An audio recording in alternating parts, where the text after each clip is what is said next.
Hey guys, it's almost nice enough to have class outside today. All right, Rose Garden press briefings. I want to start off this afternoon by a quick comment on the tragic and heartbreaking events that unfolded at San Bernardino School yesterday. The events occurred after the briefing, so I just want to make sure I acknowledge that our thoughts and prayers go out to all the families of the 3 victims. We hope for a speedy and full recovery of those who were wounded in the events that occurred.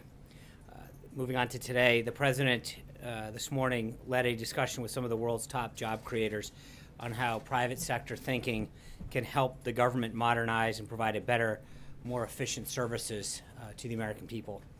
Together, the companies that were represented in the room this morning employ nearly 4 million people worldwide and at least 1.78 million Americans here in our nation.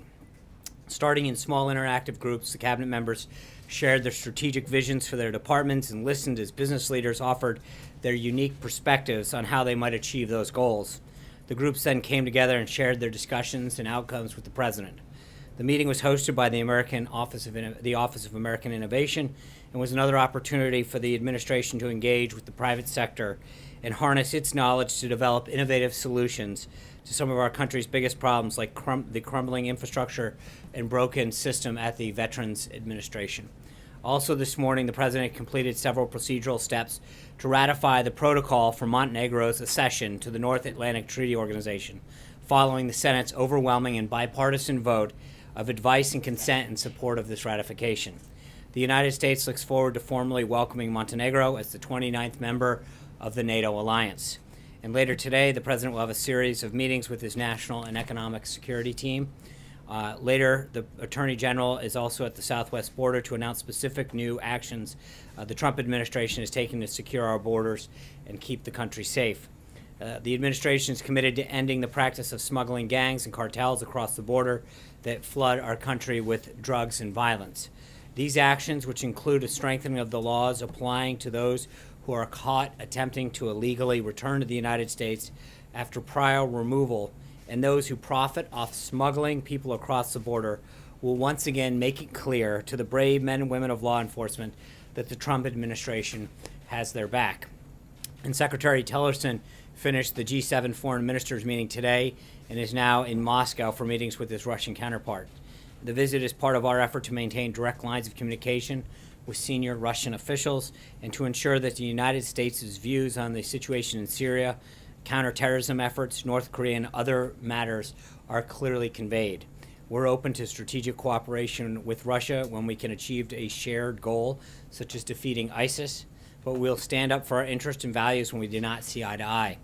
Russia must fully honor the commitments it made on Syria, Ukraine, and the Intermediate Range Nuclear Forces Treaty and other topics of international concern. And Secretary Tillerson is going to make that clear during his visit. I also want to make it known that Secretary Mattis and General Votel, who's the COCOM commander of Central Command, will be giving a full briefing on the strike in Syria that occurred today at the Department of Defense at 3:30.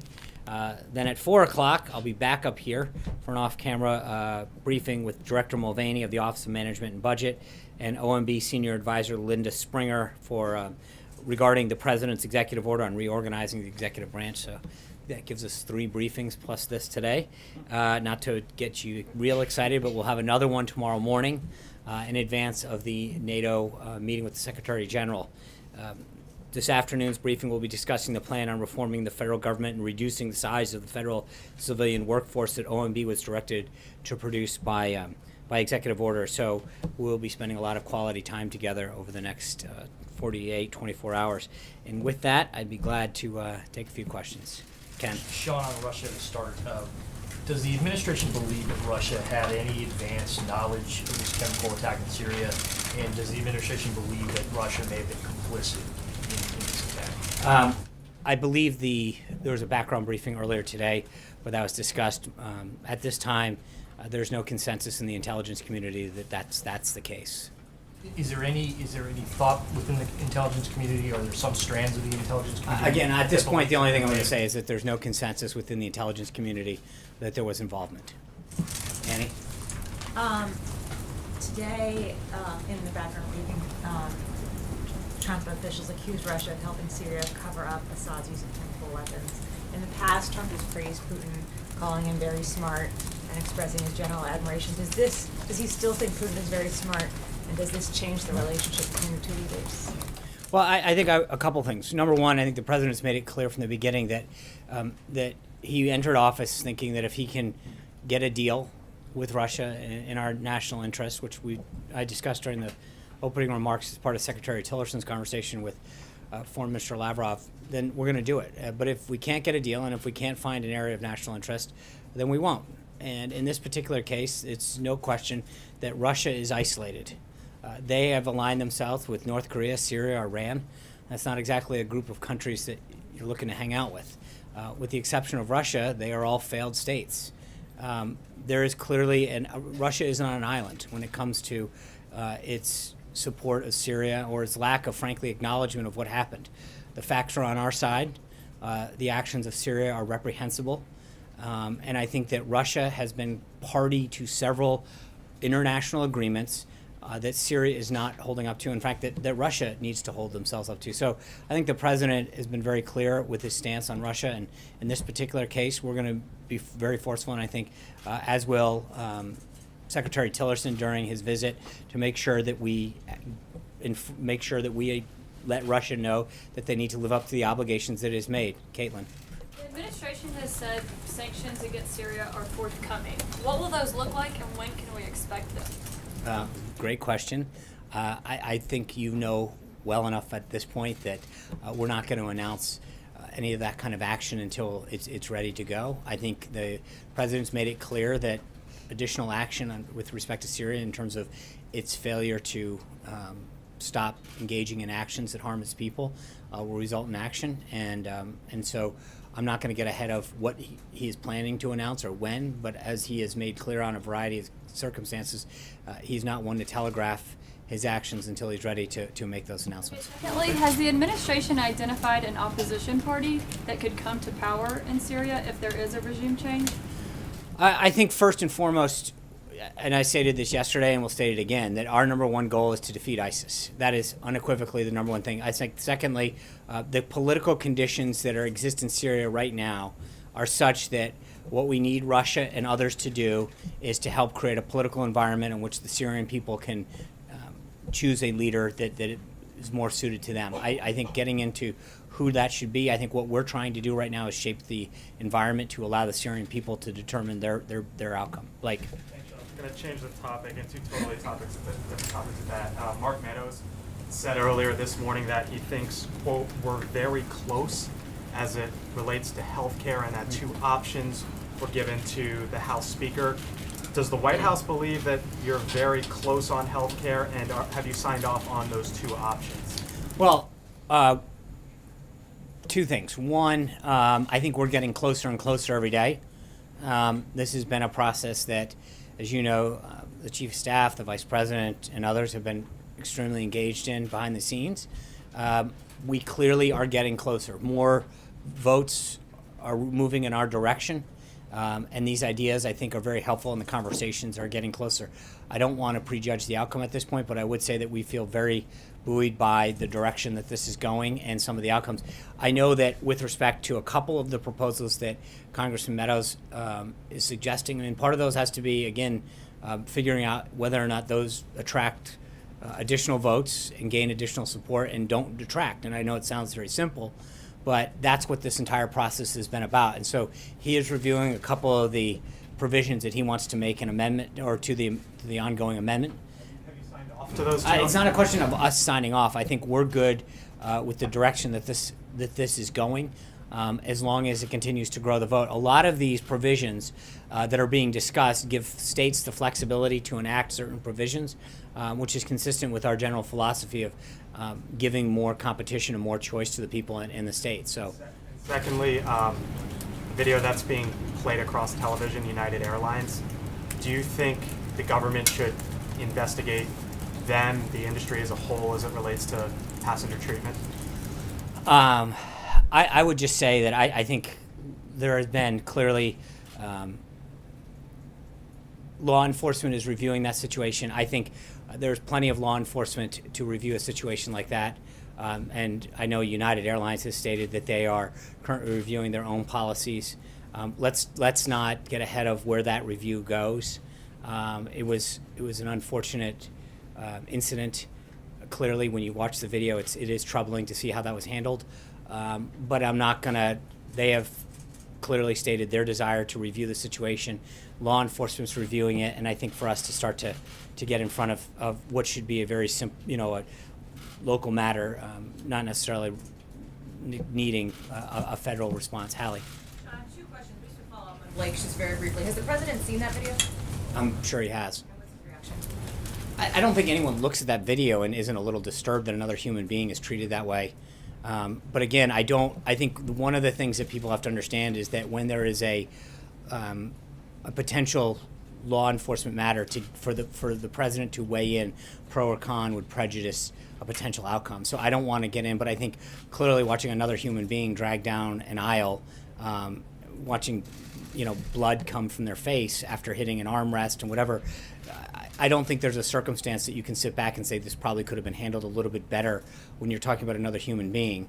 But I don't think that it is my place to get in the middle of judging how a company dealt with this. I think there's clearly going to be enough review, both on a corporate side and then on a law enforcement side, on how this was handled. But I think from a human-to-human standpoint, to watch a human being get dragged down an aisle with their head banging off armrests and not think that it could have been handled better, I would assume that we could probably all agree on that. John? My 2 Yeah. questions, though. That was actually just the clarification. First, on both foreign policy, one on Syria.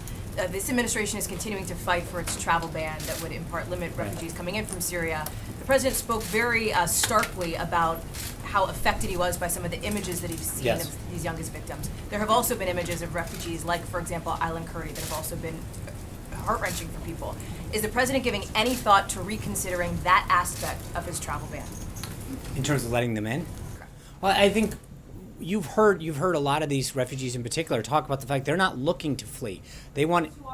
Is But, it all but in I think consideration that to changing right, the ban? and I think the number one goal of this president is to make sure that we protect our people, our country, and to keep those people from having to flee. They have family there. And so that's our number one goal, is creating a safer environment, de-escalating the conflict there. Is not to figure out how people we can fly out. I think the U.S. has been extremely supportive when it comes to the financial piece of this, and looking for ways to work with in a diplomatic fashion. But the goal isn't to figure out how many people we can just import to this country. I think there's clearly a security concern that we have to be. Also? They have touched him, and I think that's what he made very clear. That's why, with the consent and guidance of his national security team, it was very extreme. It was moving. Going back, I don't mean to make 2 examples of this, but I don't think you can watch those things. Not that you should have any human being, but when you see in particular young children and babies being gassed, it should move any human being that has a heart. So I think, but that partially dealt with why he acted so decisively, is to see an individual in Assad, in that regime, act in a way that reacted to, we can't condemn every act, but I think to literally see someone use gas, and it was pointed out, you think about that, it is in the same category as nuclear weapons for a reason. It is that lethal, it is that deadly, it is that horrific, that when you recognize that use of chemical weapons is put in the same category of weapons of mass destruction as so many other things because of what it does to an individual, and the nature of an attack like that even first responders, if you saw some of the tape, were getting grossly affected by this. It moved him tremendously, and that's part of the reason he acted the way he did. On North Korea, Sean, I also know that you've seen the latest provocations from Pyongyang. The president tweeted this morning that if China won't help, the U.S. will solve the problem. That's right. What does he mean by that, solve the problem? Right. I think he has been very clear that he will not tolerate some of this action by North Korea. But he's also, to answer your question, I think I've said this before on a variety of topics. The president is not one who's going to go out there and telegraph his response. I think he keeps all options on the table. He keeps his cards close to the vest. And as he showed last week with respect to Syria, when the president is willing to act, it's going to be decisive and proportional to make it very clear what the position of the United States is. That's not what I said. I just said that, as you know, when the president's ready to act, he makes it very clear And I think there's no question that when the president is ready to make a statement, he will do that. But I think he has made it clear with respect to North Korea that their behavior and their actions with respect to the missile launches is not tolerable. The last thing we want to see is a nuclear North Korea that threatens the coast of the United States, or for that matter, any other country and any other set of human beings. So we need stability in that region, and I think he has put them clearly on notice. John. Thanks a lot, Sean. The alliance between Russia and Syria is a strong one. It goes back decades. President Putin has supplied personnel, he supplied military equipment to the Assad government. What makes you think that at this point he's going to pull back in his support for President Assad and for the Syrian government right now? I think a couple things. You look, we didn't use chemical weapons in World War II. You had someone as despicable as Hitler, who didn't even sink to using chemical weapons. So you have to, if you're Russia, ask yourself: is this a country that you and a regime that you want to align yourself with? You have previously signed on to international agreements, rightfully acknowledging that the use of chemical weapons should be out of bounds by every country. To not stand up to not only Assad but your own word should be troubling. This is Russia put their name on the line. So it's not a question of how long that alliance has lasted, but at what point do they recognize that they are now getting on the wrong side of history in a really bad way really quickly? And again, look at the countries that are standing with them: Iran, Syria, North Korea. This is not a team you want to be on. And I think that Russia has to recognize that while they may have had an alliance for them, that the lines that have been crossed are ones that no country should ever want to see another country cross. Yeah. Two seasonally related questions. First one, coming up on tax day. When does the White House plan on releasing President Trump's 2016 returns? And are there any concerns about possible conflicts of interest reflecting on the tax debate that could be cleared up with this release? Second, how many people are you expecting for the Easter egg roll, and will you be reprising your previous role in this fight? Those are two tough ones. So on the first one, I think we've asked and answered that several times, and the president's been under audit. I think when you look at, we filed our financial disclosure forms the other day in a way that allows everyone to understand, and for those listening at home, a tax return clearly lists how much money you made, how much tax you paid. When you look at a financial disclosure form, it lists every asset, every debt you owe, where you're getting your money from, where your income's derived from. It is a much more comprehensive understanding. I think the president, this question has been asked and answered over and over again. I think the American people are, frankly, the middle class in particular, and companies that are trying to grow here in the United States are much more concerned about tax reform and allowing our economy to grow and their bottom line to grow. With respect to the Easter egg roll, it's a huge topic. I appreciate that. I think we're going to have an excellent time. Oh, come on. You can't ask the question and not get the answer. But we have worked really well. I think we're going to have a very, very enjoyable day on Monday. The tickets have been sent out to all the schools in the area. There'll be a large military contingent that will be participating as well. And I think there's 5 waves over 2-hour periods in which children and their families will be able to come to the White House. We've done extensive community outreach to really bring a lot of the school children and from the area in, and it's going to be a great day. I don't have the number. I'd be glad. I think the East Wing could probably get you an answer, and I'll make sure I put out that number. I think they're working on the final numbers. They're starting ticket distribution, so I should be able to get you a number on that. Francesca. Thank you, Sean. You said last month that the White House was reviewing the policy on visitor logs. Right. Will the White House voluntarily release those visitor logs? I think we should have an answer on our policy very shortly on that. Okay, and then a question on Syria. Secretary Tillerson said this morning that it was the United States' hope that Bashar al-Assad will not be part of Syria's future, but it's up to the people of Syria to make that determination. At the same time, the question is now whether it's the White House's position that Assad's a bad actor and it would be ideal if he would go, or whether the White House thinks that the atrocities that he's committed are absolutely unacceptable and he must go, period.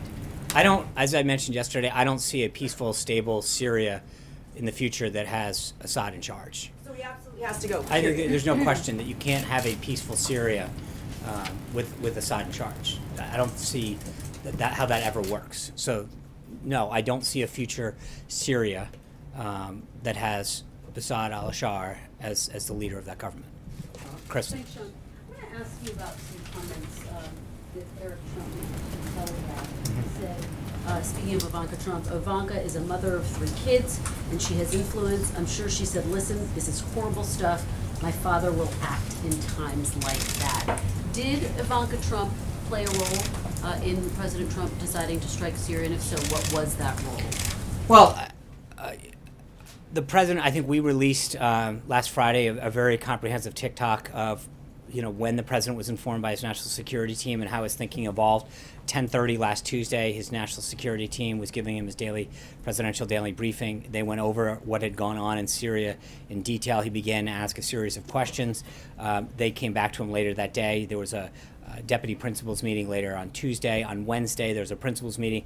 They continued to bring back with him a series of questions and responses to his thing, and it is evolving. His decision-making process continued aboard Air Force One on the way down to Florida. 4 o'clock when he arrived in Mar-a-Lago, he had a national security team meeting both in Mar-a-Lago and secure VTC back to different elements that were gathered in secure locations. That's when he gave the order. That being said, there's no question that Ivanka and others weighed into him as it was asked earlier, Hallie asked it, that when he himself saw images, he was very, very moved. And I think Ivanka and others, frankly, I don't think that there's many humans that came into contact with the president during that window of time that said, did you see those images on television? So I don't, I think there was a widespread acknowledgement that the images and the actions that have been taken were horrific and required action. And just to be clear, she was among those who supported taking action. I have not asked her what her person, but I think, and again, I saw the reports that Eric gave, but again, I don't think Ivanka stands any different than anyone else when it comes to the response that we got. Do you know if they discussed the attack? Or I if don't. She responded and gave her personal reaction. I don't know, but again, I don't think it's that dissimilar to what any human being probably would have asked. Just a couple of others. He also said if there was anything that the strike on Syria did, it was to validate the fact that there is no Russia tie, which raises the question that there was some type of political component to this. Can you respond to that? In the sense that I guess my point, or I think his point would be, after 80 plus days of constantly being asked what the involvement is, I think clearly with us acting, not having a conversation with Moscow in the political sense. Prior to that, I think it pretty is, for all of the discussion about how many ties and back channels and this and that, it was a pretty clear show of resolve and force that the United States was acting and not with anyone else's. He wasn't suggesting that was a factor in the decision. No, I think but I think that, respectfully, I mean, almost every single day we've been asked about these so-called ties and back channels and whatever, and I think there's an acknowledgement at some point that if that was true, you would have seen some kind of action that clearly didn't happen. And just to follow up on the North Korea question, Yeah. Hallie read the president's tweet. North Korea seemed to threaten the possibility of taking some type of nuclear action if the U.S. launches what they see as another provocation. What is the specific reaction to that? Is the president? I don't think. I mean, I think that there's no evidence that North Korea has that capability at this time. So I don't know that could happen. That being, to them making that threat. well, I don't think that threatening something that you don't have the capability of isn't really a threat. Kevin. Thank you, Sean. I want to sort of follow up on that. The president in his tweet noted that China could certainly help on the North Korean issue. And when you unpack it through that lens and the fact that the USS Carl Vinson sort of steaming up toward the Sea of Japan, that may be an additional pressure to maybe get China to come to the table. Is that an accurate read of what the president would like to see them do to really apply the pressure on Pyongyang? Well, I think the president and President Xi discussed this last week in Florida. China has had a very economic and political influence on North Korea over the years, and I think that when it comes to a shared national interest of ensuring that Korea doesn't obtain the nuclear capabilities to threaten any people That is something that we should all agree upon, and something that he talked about with President Xi as an area of shared national interest. And I think that North Korea clearly understands where the United States stands on this, and I think he would welcome President Xi weighing in on this a little bit more. So I think that's, obviously wants to make it very clear to them and the rest of the country and the rest of the world what our position is. Putting that strike carrier group in the Sea of Japan, in that region, is that also a messaging circumstance, or is that simply protective for our allies in Japan and Korea? When a carrier group is several things. The forward deployment is deterrence, presence. It's prudent, but it does a lot of things. It ensures we have the strategic capabilities, and it gives the president options in the region. But I think when you see a carrier group steaming into an area like that, the forward presence of that is clearly, through almost every instance, a huge deterrence. So I think it serves multiple capabilities. Last one, Yeah. if I might, on infrastructure and taxes. The CEO is obviously very interested in trying to get something done as quickly as possible. Shovel-ready opportunities for people to get to work, and obviously a lowering of the taxes to enhance business expansion and perhaps even lower for middle-class Americans. But I'm wondering if there isn't a healthcare component that needs to happen before you can move forward on that. So there's a few things. Obviously, getting health care, the repeal and replace done, would open the amount of money that we can use through the reconciliation process to have available to tax reform. That's why we made it very clear from the beginning that we thought health care should go first. It gives us a greater amount of resources to dedicate to tax reform. That being said, there's under every circumstance, you're talking months of getting tax reform done. That's one area that they discussed today. But one of the more important areas, and where I think you're seeing the president act continuously and decisively, is on the regulatory front. And that's one of the largest burdens that manufacturers, unions, entrepreneurs talk to the president about over and over again, is these stifling regulations of a variety of sort that prevent them. The coal industry, the manufacturing sector, the auto sector, over and over again are talking about the regulatory and the president's ability to take immediate action. I've mentioned it here before, but I mean, so far under the Congressional Review Act, this president signed 12 pieces of legislation. That compares to one that was signed in every administration prior to this year, total. And I think that shows the president's commitment to creating not just a better tax climate, which is going to take a few months, but an immediate regulatory impact that can help businesses break down the barriers, compete more, bring more jobs back to the United States. Cecilia. Thanks. I just want to give you the opportunity to clarify something you said that seems to be Thank gaining you. some traction right now. Quote, Hitler didn't even sink to the level of using chemical weapons. What did you mean by that? I think when you come to sarin gas, he was not using the gas on his own people the same way that Assad is doing. I mean, there was clearly. I understand your point. Thank you. Thank you. I appreciate that. There was not in the. He brought him into to the Holocaust Center. I understand that, but I'm saying in the way that Assad used them, where he went into towns, dropped them down to innocent into the middle of towns. It was brought to it. So the use of it. And I appreciate the clarification there. That was not the intent. Okay. Did the president speak with Secretary Tillerson before he went on this trip to Russia? And is this stern message that the secretary delivered today a direct message from the president to Vladimir Putin? I'm sure, yeah, I mean, they spoke. He was in Florida with him before he left, and they met Tillerson and the president after his meeting with President Xi concluded, and they've talked, I think, since then as well. So this message, these pretty stark, harsh words from the Secretary Tillerson this morning about Russia, can that be I don't interpreted know. as a I mean, message from the president look, I'm not to going to. Russia? I don't know the nature of their final conversations, and I know there's been some evolution of the intelligence that we have and the actions that have been taken since Friday. So I don't know where the conversations have laid off, but I think Secretary Tillerson clearly speaks on behalf of the United States in the president's position. John. Yeah. Thank you, Sean. Two foreign policy related questions. You're speaking about Secretary Tillerson's trip, and I'd like to do a follow-up on the question I asked 2 weeks ago. Is he scheduled to meet with Mr. Navalny or Mr. Khodorkovsky or any of the civil society representatives outside of government? refer you back to State Department the same way I did 2 weeks ago. I think they are in charge of his schedule. So I think it's best to look at the State Department. And has the president or anyone in the administration been in touch with President Erdogan on all of the actions in Syria?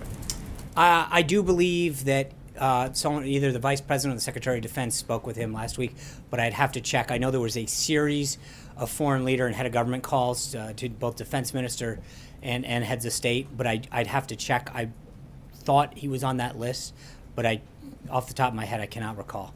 Major. You said at the top that you hope that Secretary Tillerson would be able to clearly convey to the Russians the sentiments of the U.S. government. Is that enhanced by a meeting directly with the Secretary and President Putin? And if there is no meeting like that, will the President of the United States consider his Secretary of State snubbed by the Russian President? Well, obviously, he's going to meet with Foreign Minister Lavrov. That's his counterpart. I think that's the job of a Foreign Minister and a Secretary of State, to meet with each other. They're the counterparts. And I think that if he didn't meet with President Putin, that he can convey his sentiments and thoughts of the United States to the Foreign Minister. Would the history of Putin meeting with Kerry and previous Secretaries of State influence the President's judgment on that? We'll have to see. I'm not going to, I mean, we're not there yet. So I think to prejudge the outcome of the visit. For the President, in other words, for Tillerson to see Putin on this visit, even though there are No, very but I would specific say things that you want to convey to the no, head no, of the but I Russian would say government. that there's a bit of irony that for all of these talks that have been perpetuated about back channels and direct links, that now it's, well, they won't meet with you, and does that undermine the relationship that I've heard time and time again? No, I understand that, but I think that it's interesting that we went from all of these direct links to Russia to now, are we disappointed that we can't even get a meeting with them? There's a bit of irony in your question.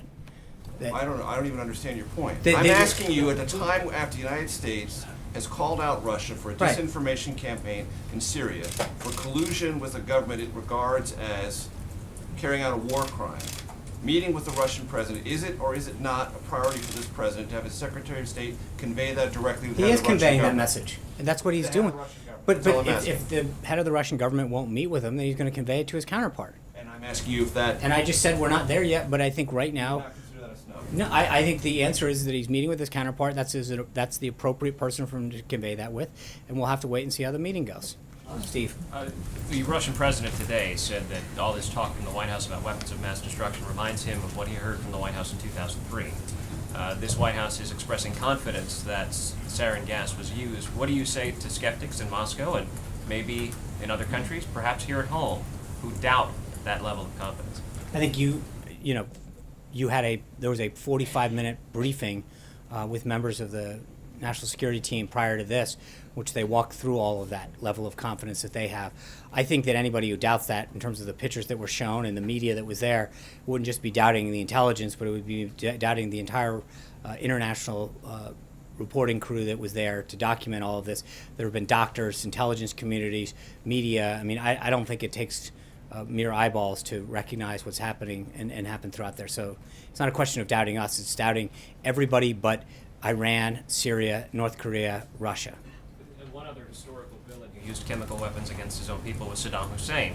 It was the policy of the United States government there should be regime change in Iraq as a result of that and other things. Why shouldn't it be the same policy towards Bashar al-Assad? I think that you're trying to act as if, or the premise of the question suggests that we don't want a new leader. I think I've stated now 2 days in a row that we don't see any a peaceful or stable Syria in the future that has Assad as the head of it. Their number one priority right now for us as a government is to make sure that we stop the threat of ISIS and bring stability to that region. But make no question about it, there is no peaceful and stable Syria in the future that Assad is the head of. That's it, point blank. Isha. So I just want to clarify, is the U.S. position as far as cooperation with Russia that Russia must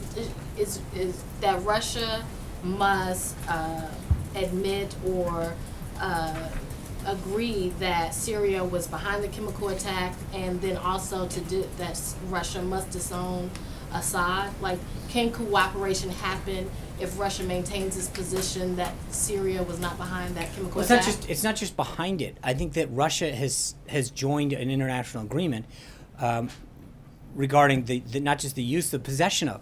It was Susan Rice who went out and said that Syria no longer had access to chemical weapons. We know that's not true.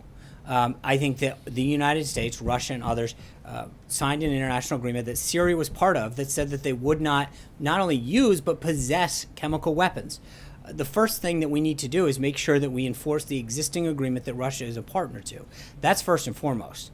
And I think we need to make sure that we do that because it is in the national interest of the United States to make sure that the proliferation of chemical weapons spreads no further. And that is something that we've got to be very careful. It's not just the deterrence of future use within those people, but also the proliferation of them throughout the world. But at this point, Russia's not even agreeing with the U.S. contention that the Syrian government carried out the attack. So I understand that, first and I must think they- that Secretary Tillerson has just landed a few hours ago, and I think we'll have an opportunity to talk to them. But again, you've got to. This is not. I don't. You know, as I just mentioned to Steve a second ago, I mean, you realize that Russia isn't an island on this. They are not. This is not some big split as to how this actually happened. The only countries that aren't supporting the U.S.'s position are Syria, North Korea, Iran, and Russia. This is not exactly, a happy time cocktail party of people that you want to be associated with. They are failed states with the exception of Russia. So these individual states, this is when Russia is saying that they don't agree with us, they are not siding with other nations of stature. They are agreeing with failed states, and a small number of those as it stands. I think they are staring in the defiance, or they are defiant in the worldview that doctors, intelligence agencies, reporters, civilians, international experts have all looked at and come to the same conclusion except for them. I don't think there's any other outcome than that. With that, guys, I'll see you back in a little bit. I know we're going to have one more out of our three. Thank you.